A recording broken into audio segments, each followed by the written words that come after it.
of the support received from the Muck Rock Gateway grants. Your project leader is Tom Tresser. We cobbled together by harvesting over 1,400 TIF reports and placing them onto a massive spreadsheet that would probably be the size of a four-story building. Our illuminators who did most of the work are Leslie, Stephanie, and Sebastian, and they will join us in just a few minutes to share their insights. But here are the headlines. For the first time, 1,448 TIFs in Illinois were detected across 545 municipalities and 96 counties. Interestingly, we found 84 missing reports from 35 of those municipalities, about 6%. The total property tax removed from the TIFs that we have are $1.5 billion, again, 1 year, the year 2020. The total expenditures from all the TIFs in Illinois for 2020 was $1.2 billion. And again, a whole set of news stories and news hooks can be generated off of that alone. In other words, where did all this money go? Who got it? What projects? Do the people in the various cities know about these projects, and would they approve of them if they did know?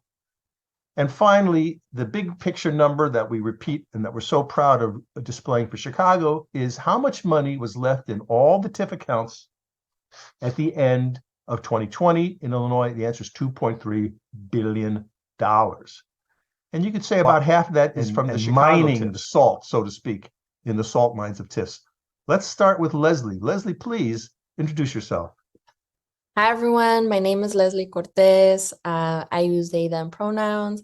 I'm a youth organizer with the Little Village Environmental Justice Organization. I'm also a member of the Intergenerational Leadership Council with Cicero Community Farm.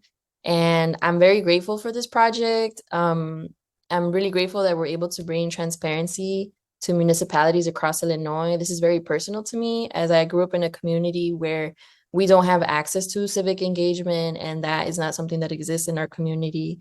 At Cicero, Illinois, in Cicero, we have a population of like high 80% to like 90% Latinx folks who predominantly speak Spanish, and I can't imagine, I never grew up with any of this information. And so I had the great opportunity of meeting Tom and Jonathan in Pilsen, where I got to learn about TIFs. And I had no idea that this was one of the ways that developments and gentrification got started, which is something that impacts our communities. And this is really important because we don't even get to have a say in how our land gets regulated, what we want on in the places that we live. In Cicero, Illinois, our tree canopy is 12%. Our park space is 5%. And had we not had the language, the practice, the knowledge of TIFs, there would have been 5 more TIFs introduced into Cicero this past year. And Cicero Community Farm was able to gather community members together to halt those projects from coming, where we would have had even a reduction of 5% of land. And so just some general reflections. I have lots of observations that stick out to me, but one that was extremely technical that I think is important to highlight is that I had no idea that numbers in parentheses meant that there were negative numbers in the reports. Had I not had this training, I wouldn't have not been able to like look out for that. And I assumed that my town was doing okay financially in this project, but the numbers reveal in the project that in the negative or that are owed to the project. So another observation that surprised me is that some municipalities don't have any documents uploaded for the past 3 years, though the purpose of the state's online data portal, that's why it exists. And so this made me really curious about what accountability looks like for community members who are contributing their dollars towards projects they have no idea are happening and that they're not being accounted for. And so in my town, there have been projects like Amazon and Bimbo that have moved into our community, and we already have poor air quality, and we had no say in how these projects came in. And so for my town, we do not have any TIF reports that we can look to. And so, like I said, there was the zoning project, lots of visions of developments, and they didn't want to build that transparency with us. And so we had to really dig in and find out what was happening at the zoning meetings, and which were only happening during business hours. And so, this makes me curious about different towns and who puts down, which towns get to put down more detail, which towns don't, and how there's inconsistency across municipalities, which isn't surprising, but it is insightful. And so another observation that stood out to me is that across county lines, how there's lines drawn between towns and how there's not a consistency. And so just to give an example is there's there's Aurora and DuPage, but then the TIFs are divided into different towns. And so even if you live in that town, your municipality might not have control of that TIF. And so you might have to literally drive to another town to advocate to not have those property taxes imposed on you. And it makes it very unclear about where you go for that. And so another observation was inputting the data and seeing TIFs across municipalities also revealed to me that some items are very vague. And so while the line item doesn't allow for a full description, leaving it as vague as administration cost or TIF administration, that to me doesn't reveal transparency. There was one town, Jefferson, where they uploaded 30 pages of everything in their project up to all of their auditing papers, and they provided a lot of financial transparency. And so it just makes me wonder why some towns have transparency and why towns like mine don't. And so I think that's an area of attention because some counties with their TIF numbers, it went from a few thousand to $100,000. And then for me, this is very near and dear to my heart because this is something that impacts not only young people, families who are in education, but it's also how we deal with land, how the history of Indigenous people on this land has been used to, build, and these are very unsustainable projects. And when there are cities or towns like mine where we need more access to green spaces, we have schools who have lead in their drinking water, like the drinking water has lead in the pipes. And so these funds can be used to be taking care of our education systems, replacing the lead pipes in Illinois. It can be used for sustainable local farming and agriculture, for housing, for stewardship. And so this brings questions about, what kind of private projects come, but then also how that money is channeled. Awesome. Thank you so much, Leslie. Steph, could you please introduce yourself and tell us a little about what you took from the project? Hey everyone, my name is Steph. I helped Leslie and they came to me and introduced this project of TIF investigation.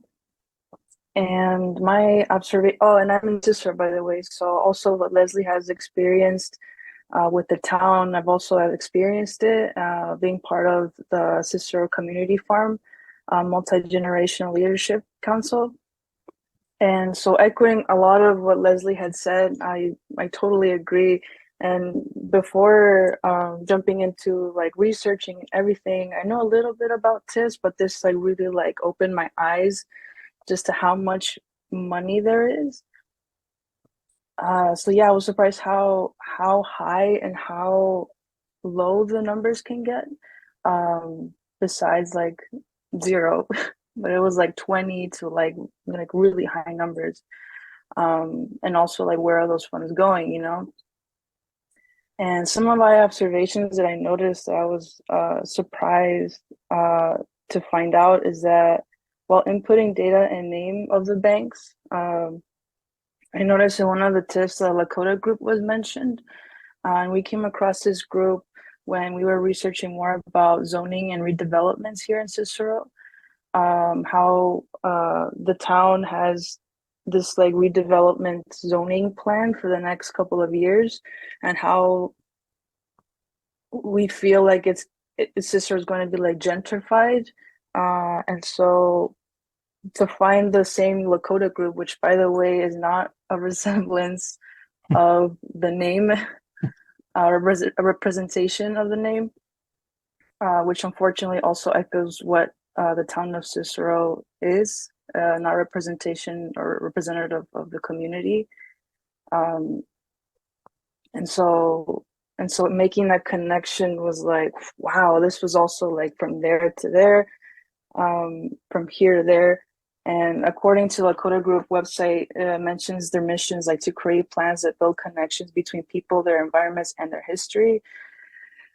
So yeah, I'm just not sure how their work is impactful. Like seeing in Cicero about the rezoning plans in upcoming years, but that was just something that I observed. And I also had like a lot of like questions as to like some TIFs have omitted the section of financing costs. And I thought that was a little sus. Was it intentional? And so yeah, and I noticed there was like some TIFs that had like all zeros and some like really high numbers again. And then I was wondering like what happens to the funds and fund balance, like at the end of the period, where does it go? And I think as Tom has mentioned, there's some that TIFs like on the website when you search it, they have like TIFs on it, but then on the recorded spreadsheet and also like vice versa, um, they they they're expired, but sometimes they don't upload them until you see it on a different TIF and that same um hold on, I'm not sure if I'm making sense. Like sometimes they're uploaded, but they're not like recorded, I guess. So that some documents are missing or some TIFs are missing, but you only find that out until you look at another TIF that again it's very suspicious and you're wondering like why do they do this? Mm. And yeah, and so also, echoing Les, like I didn't know that parentheses meant negative numbers. And you do see that quite a bit throughout the spreadsheet if you're looking at it. And wondering how that impacts things in terms of funding for projects and initiatives. And so yeah, I'm also really grateful for this experience and hope that this project continues because there's a lot more to unpack. And like kind of unveiling of where this money is going towards.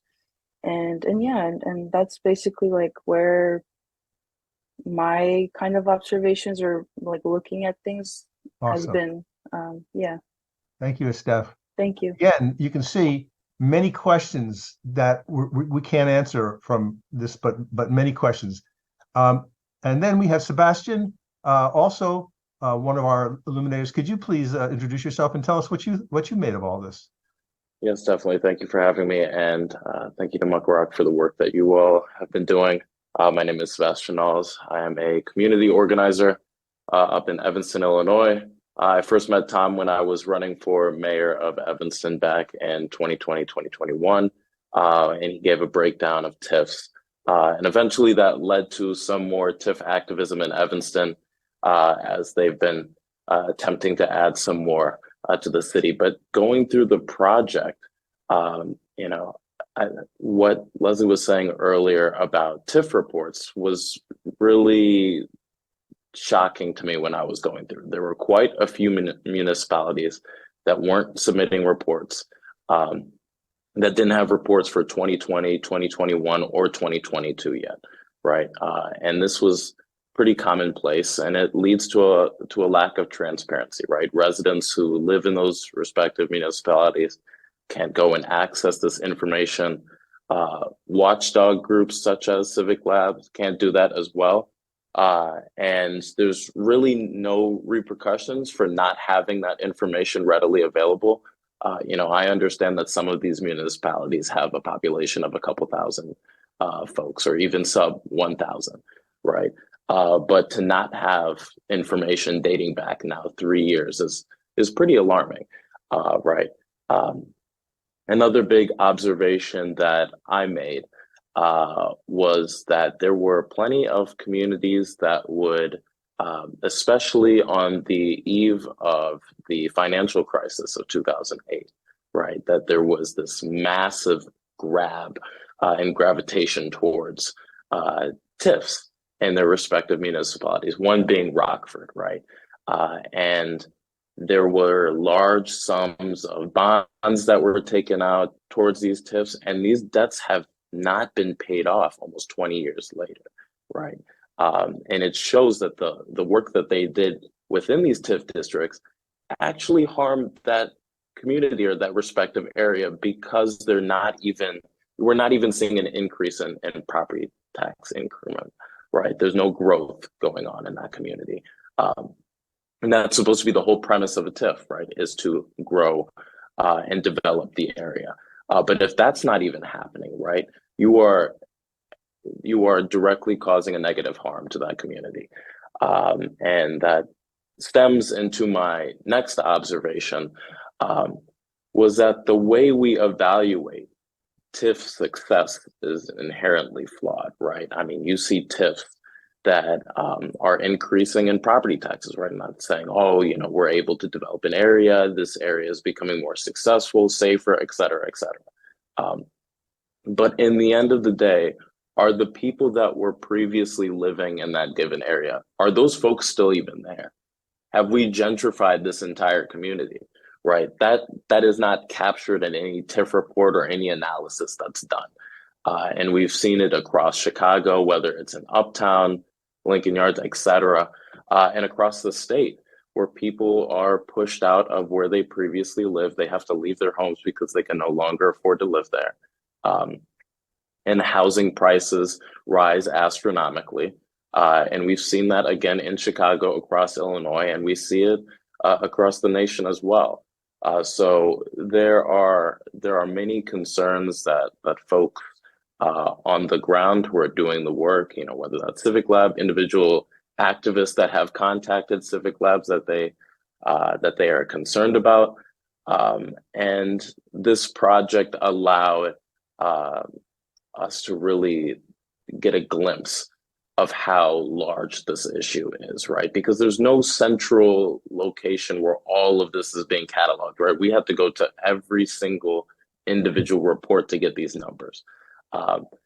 And the idea that information isn't readily available for even elected officials to gain access to, right, is absurd. And we can't begin to make large-scale policy decisions at the state or municipal level without this information. So this project was 100% necessary to achieve that goal. Oh, so much. Thank you, Sebastian.